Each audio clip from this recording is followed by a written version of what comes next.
Hello दोस्तों, आप सभी का स्वागत है आपके अपने YouTube चैनल मिशन राजस्थान में। इस चैनल पर हम रीड 2021 को टारगेट करते हुए क्लासेस लगा रहे हैं। गणित व इंग्लिश सेकंड सब्जेक्ट आपको इस चैनल पे मिलेगा। प्रीवियस ईयर के क्वेश्चंस के साथ साथ इम्पॉर्टेंट क्वेश्चंस की वीडियो सीरीज़ भी हम लाने वाले हैं, तो आप इस चैनल से जुड़े रहें। आज का हमारा टॉपिक है forms of literature. Forms of literature के अंदर एलिगी, सोनेट, शॉर्ट स्टोरी और ड्रामा, ये चार इम्पॉर्टेंट छोटे छोटे से टॉपिक हैं। इन्हें हम आज देखते हैं।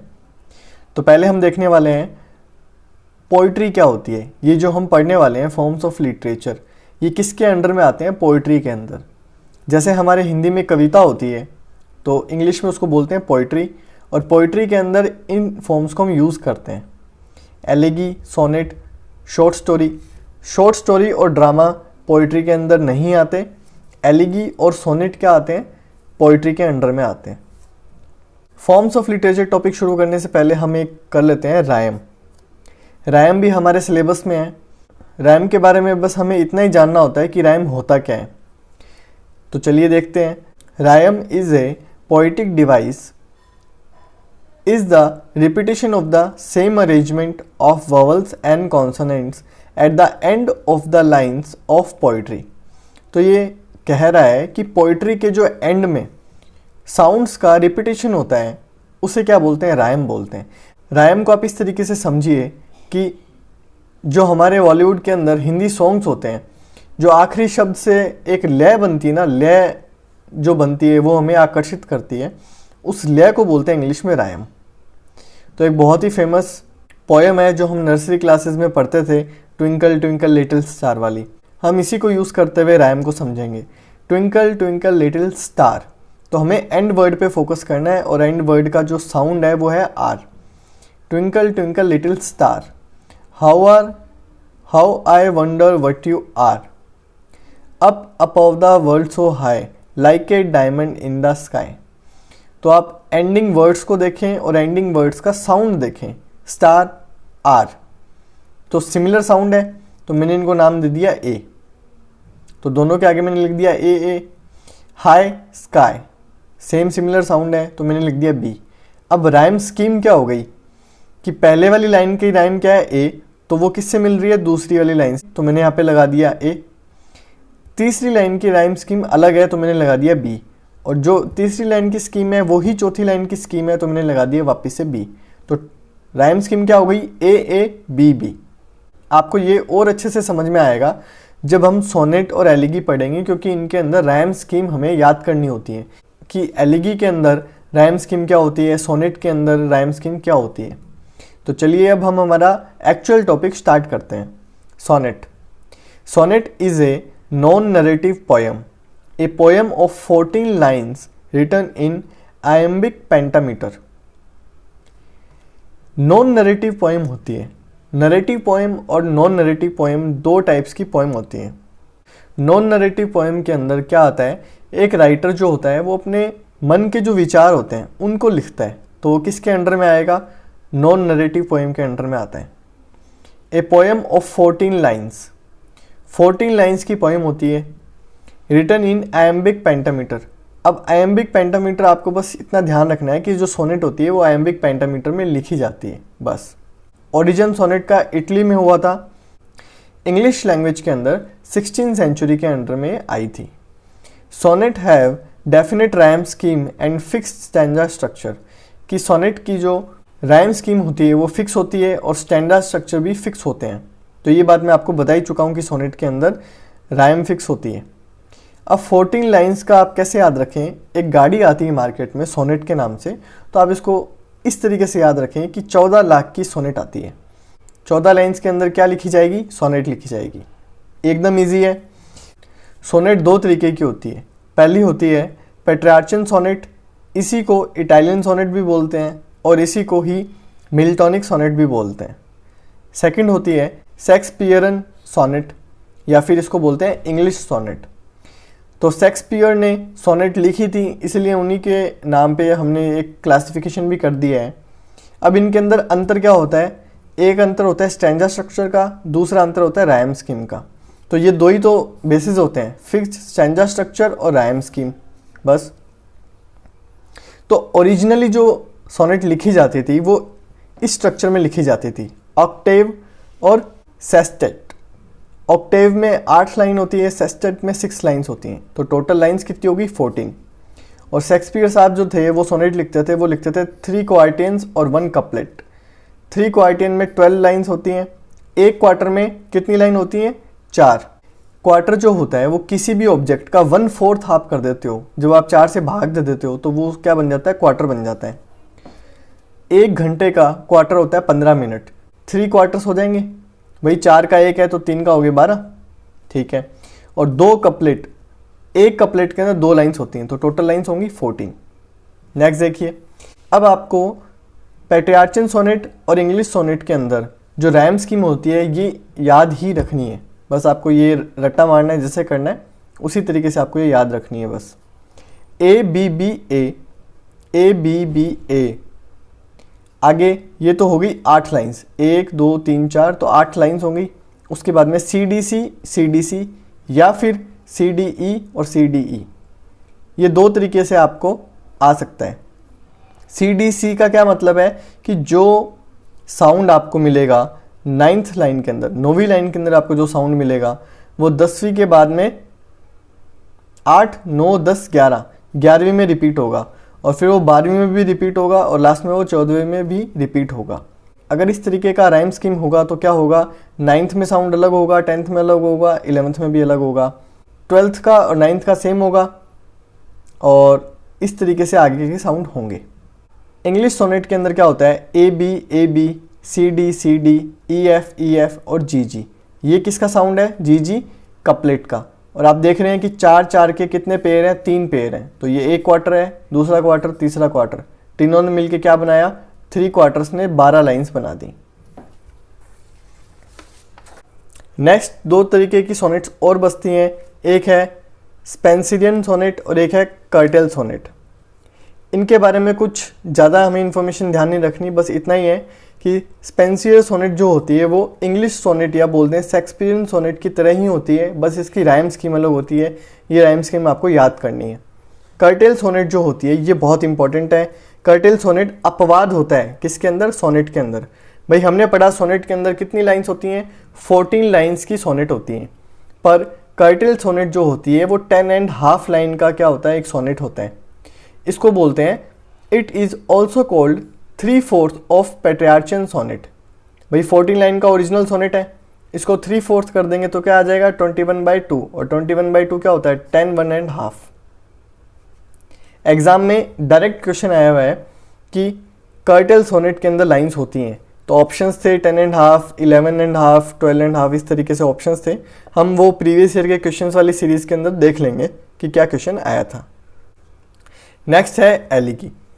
एलिगी बहुत इजी है। एलिगी क्या होती है, एक शोक वाला जो संदेश देते हैं हम किसी की मृत्यु पे, या कोई गीत गाया जाता है, इंग्लिश के अंदर उसको एलिगी बोलते हैं। मॉर्निंग होती है शोक जताना, लैमिनेटेशन होता है विलाप करना।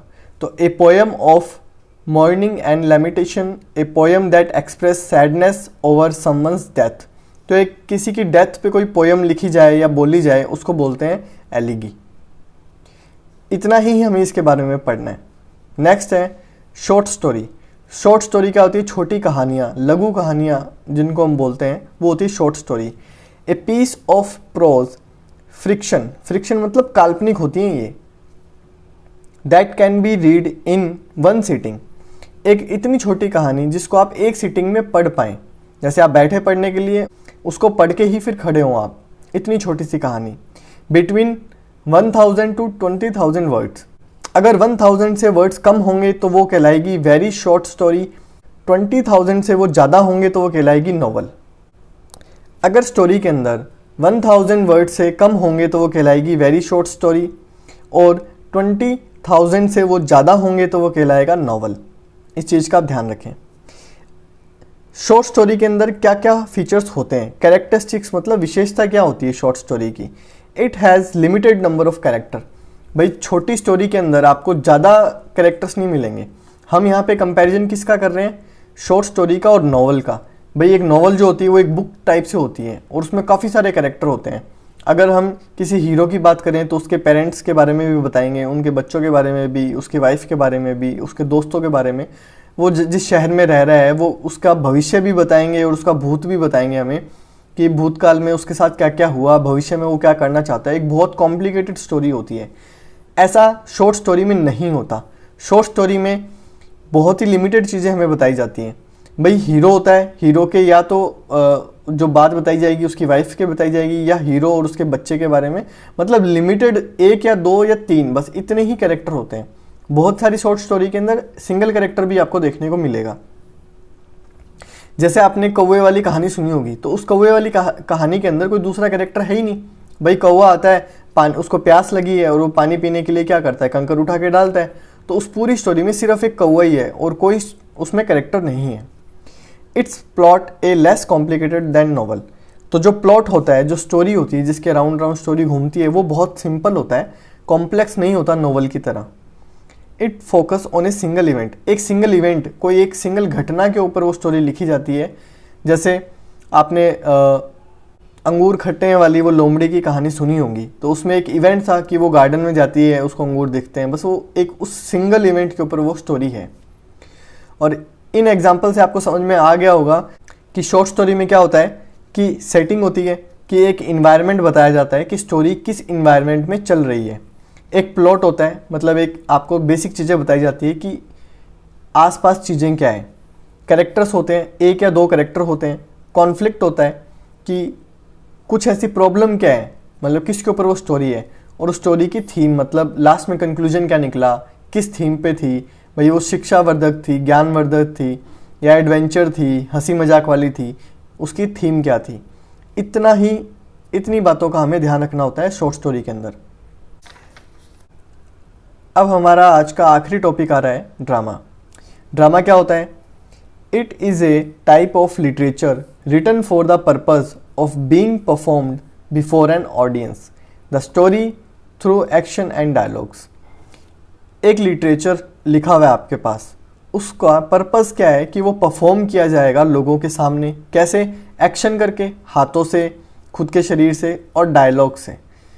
उसे ड्रामा बोलते हैं। एक स्टोरी है, आपने पढ़ ली, आपने ज्ञान ग्रहण कर लिया, जो भी उसकी थीम थी उसको आपने समझ लिया। बट ड्रामा क्या होगा? एक रिटन डॉक्यूमेंट ही होगा, एक लिखी हुई चीज़ें ही होंगी।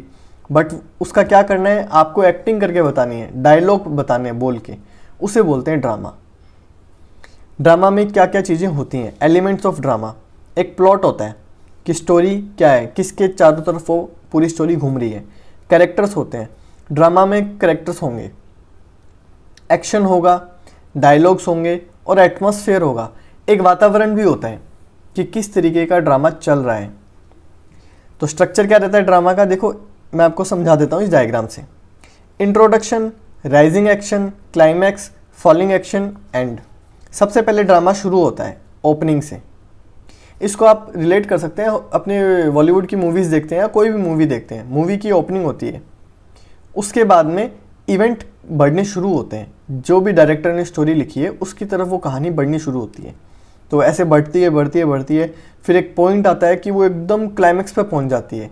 उसके बाद में पूरी मूवी जो होती है वो एंडिंग की तरफ जाती है। जो हीरो होता है, जिस स्टोरी को उसने शुरू किया था मूवी के अंदर, अब वो उसको एंड करने की तरफ वो बढ़ता है। इस तरीके से ये होता है एंडिंग, या इसको बोलते हैं फॉलिंग एक्शन। ये होता है क्लाइमैक्स। क्लाइमैक्स के बाद क्या होता है? फॉलिंग एक्शन होता है। उसके बाद में हो जाता है एंड। इस डायग्राम से आप याद रख सकते हैं कि स्ट्रक्चर ऑफ ड्रामा क्या होता है, ड्रामा किस तरीके से एग्जीक्यूट होता है। टाइप्स ऑफ ड्रामा, 2 टाइप्स के ड्रामा होते हैं, ट्रेजेडी और कॉमेडी। ट्रेजेडी मतलब एक ऐसा ड्रामा जिसमें हीरो के साथ बुरा होता है एंड के अंदर, या तो वो मर जाता है या उसको वो जगह छोड़, जो भी स्टोरी होती है उसके अंदर, मतलब उसके एंड जो होता है वो हीरो के लिए बुरा होता है। कॉमेडी आप समझ ही सकते हैं, स्टार्टिंग से लेकर एंड तक उसमें कॉमेडी चलती रहती है। Elements of tragedy.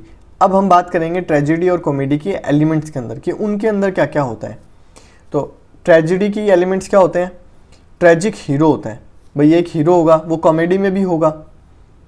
ड्रामा के अंदर हीरो तो होता ही है, एक प्रोटैगोनिस्ट होता है जो स्टोरी को लीड कर रहा होता है, तो ट्रेजिक हीरो। सेकंड है ट्रेजिक फ्लॉ और पर्सनल एरर। भाई ट्रेजेडी शुरू हुई, बुरा होना हीरो के साथ शुरू हुआ, तो किस वजह से शुरू हुआ, उसमें क्या प्रॉब्लम थी। कोई ना कोई हीरो की कोई ऐसी कमी बताई जाती है कि या तो वो शराबी होता है, या वो जुआरी होता है, या उसमें कोई ना कोई ऐसी गलत आदत बताई जाती है, या कुछ ऐसा काम उसने किया जिसकी वजह से उससे वो गलतियाँ होनी शुरू होती हैं, तो वो क्या कहलाता है, ट्रेजिक फ्लॉ। फिर होता है फॉल्स स्टेप। सारी स्टोरी सही चल रही होती है, उसका एक कदम जो हीरो का होता है वो गलत इस तरीके से होता है कि उसके बाद में स्टोरी क्या होती है, नेगेटिव होना शुरू होती है, तो वो कहलाता है फॉल्स स्टेप, आपका गलत कदम। गलत कदम जब हीरो कर लेता है या स्टोरी के अंदर हो जाता है, फिर क्या होता है, change of protagonist fortune from good to bad. जब स्टोरी स्टार्ट होती है तब तो उस हीरो के बारे में बताया जाता है कि नॉर्मल हीरो है, या तो उसको नॉर्मल बताएंगे या फिर उसको एक बहुत अच्छा, बहुत ज़्यादा अच्छा बताएंगे। और जैसे ही उसमें ट्रेजिक फ्लो के बाद में फॉल्स स्टेप वो ले लेता है, तो गुड फॉर्चून से बैड फॉर्चून की तरफ वो स्टोरी बढ़ती है। अब उस हीरो के साथ प्रॉपरली बुरा होना शुरू होता है उस स्टोरी के अंदर। लास्ट आता है, या तो हीरो मर जाएगा, death of protagonist. Most of the cases tragedy के अंदर हीरो मर जाता है, और या फिर एंड के अंदर वो कहते हैं ना कि पश्चाताप भरी जिंदगी वो जिएगा। इतना ही हमें पढ़ना है ट्रेजेडी के अंदर। अब ट्रेजेडी का टारगेट क्या था भाई, ड्रामा तो होता है मनोरंजन के लिए, एंटरटेनमेंट के लिए, तो ट्रेजेडी शो लोग क्यों देखने जाते थे। ट्रेजेडी का जो पर्पस था वो क्या था, कैथेसाइज करना था, लोगों को प्योरीफाई करना था। लोग देख के रो देते थे, हीरो के साथ इतना बुरा हुआ, तो मतलब उनका मन शांत हो जाता था, मन साफ हो जाता था, ये इसका पर्पस रहता था। The purpose of tragedy is catharsize. Catharsize का मतलब होता है to clean, to purify. Next है कॉमेडी। कॉमेडी का क्या मतलब होता है, प्ले विद हैप्पी एंडिंग, जिसकी एंडिंग हैप्पी होती थी। अब कॉमेडी भी दो तरीके से होती है, हाई कॉमेडी और लो कॉमेडी। हाई कॉमेडी क्या होती है कि व्यंग के माध्यम से या टॉन्ट के माध्यम से अगर आपको हंसाएं, जैसे कटाश करके, जैसे रिपोर्टर्स होते हैं या कोई ऐसे कॉमेडियन है जो कटाश करके हंसाते हैं, और उसको बोलते हैं हाई कॉमेडी। हाई कॉमेडी के अंदर क्या आता है, आप सोसाइटी का कोई स्पेसिफिक क्लास है उसके ऊपर कटाश करते हो, और वो कटाश इस तरीके से होता है कि आपको हंसी आ जाती है। और लो कॉमेडी क्या होती है, लो कॉमेडी होती है अपने टेढ़े मेढ़े चेहरे बना के हंसना, स्क्रीन पे इस तरीके से ड्रामा करना, लड़ाई करना कि लोग हंसें उसको देख के, ठीक है, उसको बोलते हैं लो कॉमेडी। हाई कॉमेडी को समझने के लिए और हंसने के लिए थोड़ा दिमाग लगाना पड़ता है। लो कॉमेडी को देख के कोई भी हंस सकता है, ज़्यादा इसमें दिमाग लगाने की जरूरत नहीं होती। Evokes intellectual laughter through wit and humour, मतलब व्यंग से आपको क्या किया जाता है, हंसाया जाता है। इंटेलेक्चुअल मतलब उसमें दिमाग का भी यूज़ होता है। It appeals to the intellect, use satires, हास्य व्यंग का यूज़ होता है। इसके एग्जाम्पल क्या है, comedy of manner, also called restoration comedy. Comedy of manner specifically थी कि जैसे मान लो रिच लोग हैं बहुत सारे, तो वो किस तरीके से नौटंकी करते हैं, उस नौटंकी को अगर आप जनरल पब्लिक को दिखाएंगे तो लोगों को हंसी आएगी, तो ऑल्सो कॉल्ड रिस्टोरेशन कॉमेडी। तो इससे क्या होता था पुराने टाइम में कि रिस्टोर होती थी चीज़ें, जब वो स्पेसिफिक क्लास उन चीज़ों को देखते थे कि इससे लोग हंस रहे हैं, तो वो उन चीज़ों को सुधारते थे उनको। ये हाई कॉमेडी का एक एडिशनल बेनिफिट भी था। और लो कॉमेडी, चार्ली चैपलिन की काफ़ी सारी चीज़ें जो आएंगी वो लो कॉमेडी में आएंगी, वो अपना टेढ़ा मेढ़ा मुंह बनाते हैं। Fresh and comedy of meanings, ये एग्जाम्पल होते हैं लो कॉमेडी के। फ्रेस और कॉमेडी ऑफ मीनिंग्स के अंदर क्या आता है कि कोई डर रहा है, उसको आप देख के हंस रहे हो, वो फेशियल एक्सप्रेशन इस तरीके से बनाएगा कि उसको बहुत डर लग रहा है। जैसे मिस्टर बीन जो थे हमारे, मिस्टर बीन नाम से जो सीरियल आता था, उसके अंदर भी कुछ क्या होती थी, लो कॉमेडी को यूज़ किया जाता था। लो कॉमेडी का एक फ़ायदा होता है कि जो ऑडियंस होती है वो बहुत जल्दी हंस देती है, एकदम से क्विकली उनको हंसी आ जाती है। इसके अलावा भी कुछ कॉमेडी के और टाइप्स होते हैं। रोमांटिक कॉमेडी कि एक कपल होता है, उनके रोमांटिक रिलेशन होता है और वो एक कॉमेडी की तरह दिखाया जाता है। ट्रेजिक कॉमेडी क्या होता है, ट्रेजिक कॉमेडी मतलब राइजिंग एक्शन तो ट्रेजेडी होता है, फॉलिंग एक्शन कॉमेडी होता है। ड्रामा शुरू होगा, फिर होगी ट्रेजेडी, क्लाइमेक्स के बाद में फिर होगा कॉमेडी, और कॉमेडी के बाद में एंड हो जाएगा, वो होता है ट्रेजेडी कॉमेडी। और एक होता है मेलो ड्रामा। बॉलीवुड की 90s और आज भी काफ़ी सारी मूवीज़ बनती है जिसको बोलते हैं मेलो ड्रामा।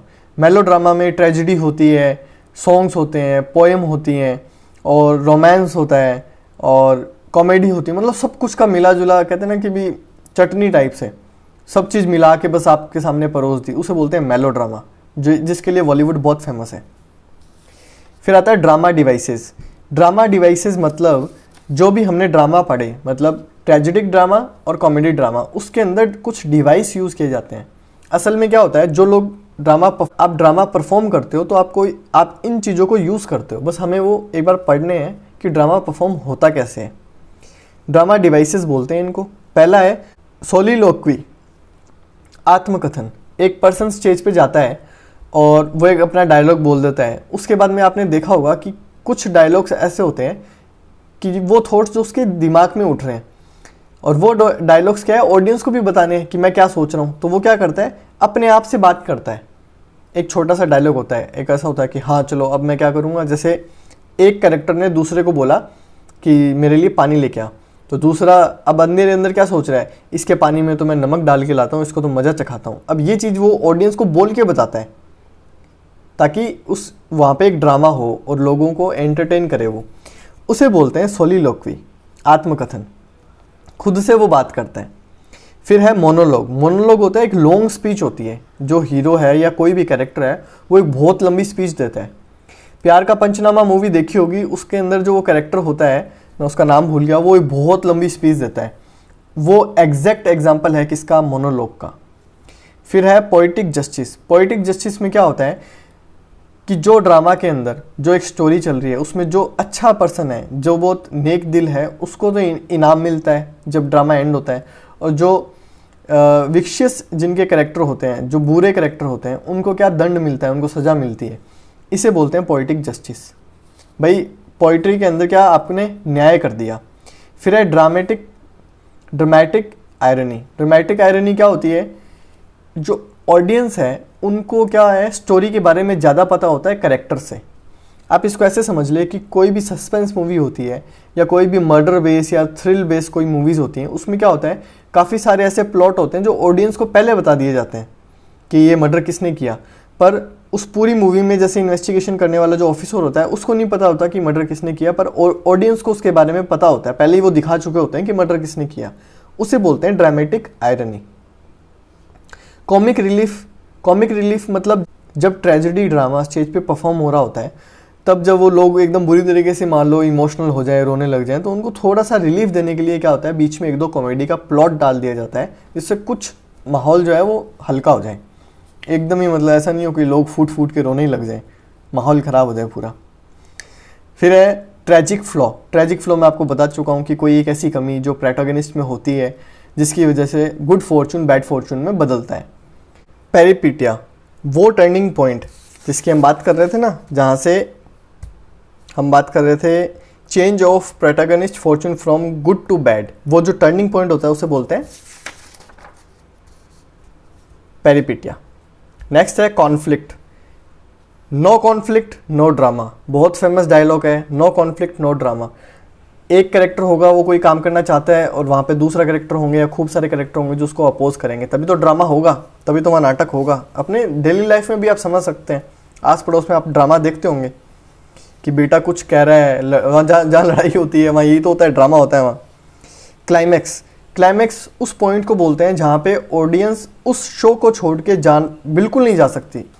एक इतना इंटरेस्टिंग पॉइंट होता है या एक ऐसा सेगमेंट होता है स्टोरी का जहाँ पे अगर मान लो आप बॉलीवुड की कोई मूवी देख रहे हो और क्लाइमैक्स सीन चल रहा है, लाइट चले जाए ना तो हाय तो मच जाए पूरे कि ऐसे कैसे हो गया, बेचैनी हो जाए पूरे शरीर में, उसे बोलते हैं क्लाइमैक्स।